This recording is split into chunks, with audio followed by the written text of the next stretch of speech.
সুপ্রিয় bank job written পরীক্ষার্থী বন্ধুরা, আসসালামু আলাইকুম। আমরা আজ আলোচনা করব ব্যাংক জব রিটেন ইংলিশের জন্য একটি গুরুত্বপূর্ণ ফোকাস রাইটিং সমসাময়িক সময়ে। সেটি হলো the rule of banking sector for sustainable e commerce management in Bangladesh. The rule of banking sector for sustainable e commerce management in Bangladesh. 7 ব্যাংকের কম্বাইন্ড ব্যাংকের পরীক্ষায় এটি রিটেন টেস্টে এসেছে এবং সামনের সময়গুলোতে এটি খুব গুরুত্বপূর্ণ একটি ফোকাস রাইটিং, কারণ ই কমার্স নিয়ে অনেক আলোচনা সমালোচনা হচ্ছে এবং এটি অনেক উদ্বেগ উৎকণ্ঠার জন্ম দিচ্ছে। বিশেষ করে 4th ইন্ডাস্ট্রিয়াল রিভলিউশনের পথে ই কমার্স যে আবির্ভাব, এটা বেশ কিছু প্রসপেক্ট এবং চ্যালেঞ্জ আমাদের কাছে নিয়ে এসেছে এবং এই ক্ষেত্রে এটা ম্যানেজমেন্টটা, বিশেষ করে এই সাস্টেইনেবল ই কমার্স ম্যানেজমেন্টটা কিভাবে করা যাবে। কারণ ই কমার্স নিয়ে অনেক প্রশ্নের সম্মুখীন হচ্ছে, অনেক ই কমার্স ব্যবসা প্রতিষ্ঠান বন্ধ হয়ে গেছে এবং অনেক গ্রাহক, বিশেষ করে কাস্টমাররা ব্যাপকভাবে ক্ষতিগ্রস্ত হয়েছে। এই প্রেক্ষাপটে এটি একটি গুরুত্বপূর্ণ ফোকাস রাইটিং। তো ফোকাস রাইটিং এর ক্ষেত্রে আমরা বরাবরই বলে আসছি যে আপনি কোশ্চেনটা পাওয়ার পরে 2-3 মিনিট একটু ভাববেন যখন নতুন করে কোনো বিষয় লিখতে হবে, এবং টু দ্য পয়েন্টে ফোকাস করতে হবে। অর্থাৎ এখানে যেমন দেখেন, এখানে কোশ্চেনে বলেছে for sustainable e commerce management in Bangladesh. তাহলে ই কমার্স ম্যানেজমেন্ট টপিকটা হলো আমাদের e commerce management, sustainable e commerce management. তাহলে এটা যখন আমরা লিখবো, আমাদের টপিকটা কিন্তু মানে প্রসপেক্টস এন্ড চ্যালেঞ্জ নিয়ে হবে না, ই কমার্সের এক্সাম্পল এখানে আসবে না। এই ই কমার্স ম্যানেজমেন্ট করতে গিয়ে কিভাবে সাস্টেইনেবল ম্যানেজমেন্ট করা যাবে বাংলাদেশে, সেই ক্ষেত্রে ব্যাংকের ভূমিকাটা কি, শুধু সেটুকুই আসবে। ব্যাংকের ভূমিকাটা কি এখানে, বিশেষ করে বাংলাদেশ ব্যাংক এবং অন্যান্য কমার্শিয়াল ব্যাংক যারা পেমেন্ট গেটওয়ে হিসাবে কাজ করে, হ্যাঁ, বা এখানে ইন্টারমিডিয়ারি হিসাবে কাজ করে, তাদের ভূমিকাটা কি, সেই পয়েন্টটা শুধু লিখতে হবে। ফোকাস রাইটিং এর ক্ষেত্রে অনেকেই দেখি আজগুবি অনেক কিছু লিখতে এবং আননেসেসারি অনেক কিছু নিয়ে আসতে। এটা লিখতে গিয়ে অনেকেই এক্সাম্পল নিয়ে আসে, চ্যালেঞ্জ গুলা প্রসপেক্ট গুলা নিয়ে আসে, এগুলা না। আমাদের লিখতে হবে টু দা পয়েন্টে, পয়েন্টটাকে ফোকাস করে। তাহলে আমরা যখন একটা ভালো ইন্ট্রোডাকশন লিখব, তখন আমাদের কাজ হবে আমরা একটা লাইন লিখব যেটা ই কমার্স ম্যানেজমেন্টকে কেন্দ্র করে, গ্লোবাল পার্সপেক্টিভে ই কমার্স ম্যানেজমেন্টকে কেন্দ্র করে হতে পারে। তারপর সেটার সাথে আমরা এই কোশ্চেনের সাথে লিঙ্ক করব, এরপরে কোশ্চেনের সাথে সেই লাইনটা লিঙ্ক করব, তারপর এখানে কোনো আশাবাদ বা এখানে কোনো হিন্টস আমরা উল্লেখ করতে পারি। 2 থেকে 3টা লাইন, হ্যাঁ, 3-4 লাইনের একটা ইন্ট্রোডাকশন হবে। তারপর কি কি পয়েন্টস এর ভিত্তিতে আমাদের এই ফোকাস রাইটিংটা লিখতে হবে, সেই পয়েন্টসগুলো আমরা প্রথমে নোট ডাউন করব, যে চিন্তা করে যে এই পয়েন্টস এর ভিত্তিতে ফোকাস রাইটিংটা হতে পারে। আপনি পয়েন্টসগুলো নোট ডাউন করার পর তারপর আপনি বই পড়তে পারেন বা ইউটিউবে দেখতে পারেন। যেন আপনি এখন এই ফোকাস রাইটিংটা দেখছেন, আপনি এই রেকর্ডিংটা স্টপ করে পজ করে থামিয়ে দিয়ে নিজে প্রথমে চিন্তা করতে পারেন, যে কয়েকটা পয়েন্ট নোট ডাউন করতে পারেন যে কি কি পয়েন্টস এর ভিত্তিতে এটা আমাদের লিখতে হবে। তারপরে আপনি প্লে করে বাকিটুকু যদি দেখেন, তাহলে আপনার আইডিয়াটা শার্পেন্ড হবে। তো আমরা প্রথমেই একটা ইন্ট্রোডাকশন লিখব, তারপর কি কি পয়েন্টস এর ভিত্তিতে হবে সেটা, এরপর একটা কনক্লুশন। সবসময় বলি ভালো একটি ইন্ট্রোডাকশন হতে হবে, ইন্ট্রোডাকশনটা ভালো হতে হবে। অর্থাৎ ইন্ট্রোডাকশন পড়েই আপনার পরের এসেটা কেমন হতে পারে, কি লিখতে পারেন, সেটা সম্পর্কে এক্সামিনারের ধারণা জন্মাবে এবং কনক্লুশনে গিয়ে সেটার পরিসমাপ্তি ঘটাতে হবে। তাহলে আমরা একটু দেখি, আমরা ইন্ট্রোডাকশন যেটা লিখেছি, e-commerce management has recently been a great concern, not only for growing economies like Bangladesh, but also for many developed and prosperous economies of the world. Banking sector as a payment gateway of e-commerce business can play a significant role to control anarchy in the name of business and can save 100,000 customers from the hands of fraud and deception. প্রথমে আমরা e-commerce ম্যানেজমেন্টটা যে একটা বড় একটা উদ্বেগের বিষয় হয়ে দাঁড়িয়েছে, হ্যাঁ, শুধু বাংলাদেশের মতো গ্রোয়িং ইকোনমির জন্যই না, অনেক প্রসপেরাস সমৃদ্ধশালী ডেভেলপড ইকোনমির জন্য। আর এই ক্ষেত্রে পরে আমরা লিঙ্ক করলাম যে banking sector as a payment gateway. এখানে ব্যাংকিং সেক্টরের কাজটা কি, ব্যাংকিং সেক্টর পেমেন্ট গেটওয়ে হিসেবে কাজ করতে পারে এবং বাংলাদেশ ব্যাংক কিছু রেগুলেশন স্থাপন করতে পারে, কিছু রেগুলেশন ইম্পোজ করতে পারে। তাহলে বাংলাদেশ ব্যাংকের রুল আছে এবং অন্যান্য পেমেন্ট গেটওয়ে হিসেবে যে সকল ব্যাংক রুল প্লে করছে তাদের ভূমিকা রয়েছে। এই দুইটা ভূমিকা মূলত এখানে আসবে। সেটাই বলেছি, ব্যাংকিং সেক্টর যে payment gateway of e-commerce business can play a significant role to control anarchy in the name of business and can save 100,000 customers from the hands of fraud and deception. তারপর the rule of banking sector for sustainable e-commerce management in Bangladesh. এর আন্ডারে the rule of banking sector for sustainable e-commerce management in Bangladesh includes but not limited to the following. নিচেগুলো include করে, কিন্তু এগুলাই সব না, এর বাইরেও থাকতে পারে। প্রথম হলো compelling e-commerce business to keep mandatory deposit to Bangladesh Bank, অর্থাৎ compelling e-commerce business to keep mandatory deposit to Bangladesh Bank, অর্থাৎ ই-কমার্স বিজনেস যারা আছে তাদের একটা অ্যামাউন্ট বাংলাদেশ ব্যাংকে রাখতে হবে স্ট্যাটিউটরি ডিপোজিট হিসাবে, এবং যদি কোনো কারণে সে ফেল করে তাহলে সেখান থেকে টাকাটা কাস্টমারকে দেওয়া যাবে।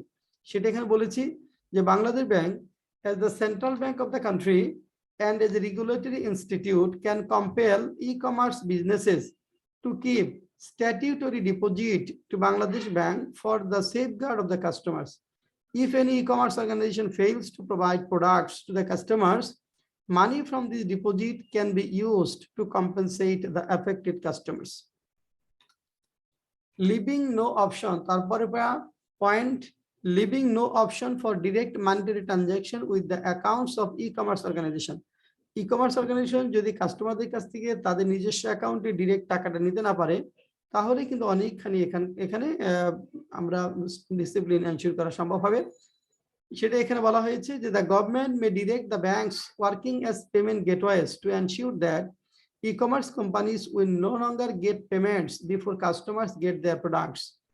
In the case of a client making advance payment using credit and debit cards of banks or mobile financial services, a third-party company that works as payment gateway will hold the money until the products are delivered. Under this new payment system, the customers will not have to send any text messages to the payment gateway companies after receiving the products. Rather, the e-commerce platforms will have to submit the delivery receipts signed by the customers to the gateways for payments. Fixing specific time frame for providing products to the customers. Bangladesh Bank may fix a specific time frame for the e-commerce organizations to provide goods to the customers. If any e-commerce organization fails to do the same, it may be brought under punitive action. Verifying identities using encryption technology, buyers banks and sellers bank would certify the identities of its own account holders and serve as the intermediary through which its account holders could verify the identities of the account holders at other banks with the help of bank payment networks. Ensuring compulsory registration for e-commerce organization. Being directed by the government, the Bangladesh Bank may take steps to ensure compulsory registration for e-commerce organizations so that customers can come to know about the registered e-commerce organizations. Therefore, launching massive promotional campaign to make awareness among people. এটা খুব গুরুত্বপূর্ণ একটি point যে launching massive promotional campaign to make awareness among people. মানুষের যে অসচেতনতা, মানুষের যে নির্বুদ্ধিতা, stupidity, এটার কারণে আসলে অনেক মানুষ বিপদে পড়ে। যেমন আপনি বিজনেসের কথা যদি বলেন, কোনো বিজনেসেই এমন নাই যে 10 থেকে 12% বেশি প্রফিট করা যায়। তাহলে ই-কমার্স অর্গানাইজেশনগুলো, প্রতিষ্ঠানগুলো কিভাবে 50%, 40% পর্যন্ত ডিসকাউন্ট দেয়? 3 লাখ টাকার মোটরসাইকেল সে 1.5 লাখ টাকায় কোনোদিনই দেওয়া সম্ভব না। এটা নেভার এভার। অর্থাৎ ওরা যেটা করছে এটাকে দেখে গ্রিড ফ্যাক্টর দেখাচ্ছে মানুষকে, এবং অনেক মানুষ টাকা দিচ্ছে এবং সেই টাকা দিয়ে কিনে মোটরসাইকেল কিনে কিছু মানুষকে দিচ্ছে এবং বাকি টাকাটা তারা দিতে পারছে না। বাকি থেকে দেওয়া সম্ভব হচ্ছে না, কারণ এভাবে আসলে লং টার্মে সার্ভাইভ করা যাবে না, যায় না। সেটাই বাংলাদেশের ক্ষেত্রে হয়েছে। মানুষকে এটা বুঝতে হবে যে এটা হয়তো একটা দুইটা পণ্য সে পেয়েছে, পরে হয়তো লোভ করে যখন আরো অর্ডার দিয়েছে তখন সে পণ্যটা পাবে না। এটা খুব ইউজুয়াল, যেটা ইভেলির ক্ষেত্রে হয়েছে, অনেক ই-কমার্স অর্গানাইজেশনের ক্ষেত্রে হয়েছে।